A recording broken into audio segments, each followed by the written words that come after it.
안녕하세요. 저는 사회복지학과 2학번 이현정입니다.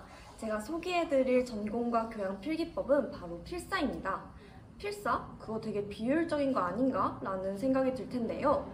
우선 저의 공부 스타일에 대해 말씀드리자면 저는 일단 외워라 하는 스타일이기 때문에 저와 비슷한 공부 스타일을 가진 분들께 필사를 추천해드립니다.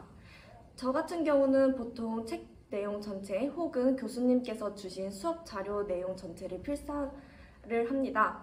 연필이나 펜으로 직접 필사를 하지만 직접 필사하는 게 너무 힘들 때는 타이핑을 하기도 합니다.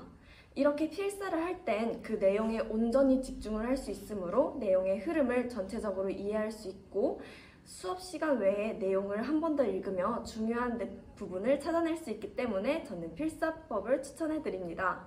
물론 벼락치기를 할 때 필사법은 굉장히 비효율적입니다. 그래서 벼락치기 할 때 필사법은 제가 비추천드립니다. 그리고 여기서 제가 드리는 꿀팁은 필사를 하던 중 중요한 내용인 것 같다 싶으면 그 내용만 따로 정리하는 것입니다. 필사를 하면 1차적으로 모든 내용을 머리에 한번 담고 2차로 중요한 내용을 또 담는다면 암기를 할 때 더 확실히 외울 수 있어 추천드립니다. 또한 필사를 하지 않고 중요한 내용만 따로 필기하는 것 또한 효율적이기 때문에 따로 중요한 내용만 필기 후 암기하는 방법도 추천드립니다. 사실 전공은 어떻게든 필기를 하겠는데 교양을 어떻게 공부해야 되죠? 라는 여러분들의 고민이 저에게 닿았습니다. 네, 이에 대해 아주 살짝의 꿀팁을 전달하러 왔습니다. 네, 안녕하세요. 청소학 전공 21학번 이현경입니다. 우선 전공과 교양의 공통적인 꿀팁을 알려드리도록 하겠습니다. 네, 우선 첫 번째, 사이버 캠퍼스 안에 들어가 교수님께서 말씀하신 공유하신 수업 자료가 있는지 확인하고 그 자료를 다운받아 수업 중에 그 자료 옆에서 필기하며 공부하는 것입니다. 공유된 자료가 없다. 그렇다면 교수님이 강의하실 때 보여주시는 자료를 그대로 받아 적는 것도 한 가지의 꿀팁입니다.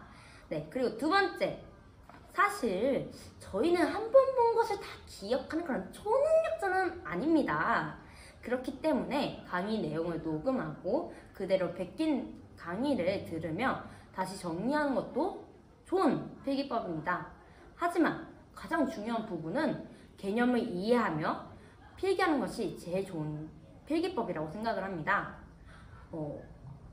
하지만 가장 정리하면서 모르는 단어가 나온다. 그러면 어떻게 하나요?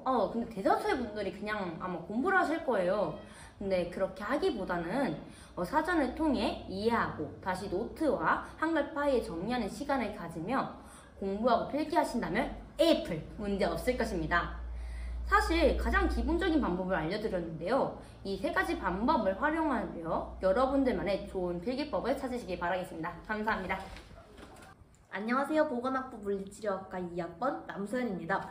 오늘은 제가 교양 및 전공 강의 필기에 대한 개인적인 꿀팁을 알려드리려고 합니다. 우선 전공 같은 경우 물론 전공마다 매우 다르겠지만 그림을 많이 활용합니다.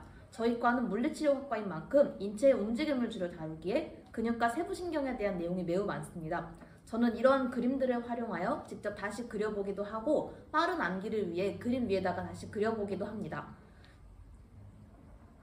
교양 필기의 경우에는 교수님께서 설명하신 모든 것을 직접 타이핑하여 작성합니다. 수업 시간에 설명하신 세세한 내용들을 우선적으로 전부 작성한 다음 그 작성한 내용을 보고 다시 문서로 깔끔하게 정리하여 사용합니다. 이렇게 하면 수업 시간에 좋을 일도 많이 없고 놓치는 것 없이 꼼꼼하게 복습할 수 있어 추천드리는 공부법입니다. 특히 수업 시간에 교수님이 스치듯이 알려주시는 시험 문제에 대한 힌트들, 이 힌트들을 잘 놓치지 않고 잡을 수 있었던 게 이 필기법의 가장 큰 장점이라고 생각합니다. 그리고 빠른 복습이 가능하며 생생하게 수업 시간에 기억할 수 있다는 것도 좋은 점 중 하나라고 생각합니다. 다들 자신만의 필기법을 찾아서 꼭 에이프를 위해 향해 달려가시길 바랍니다. 화이팅!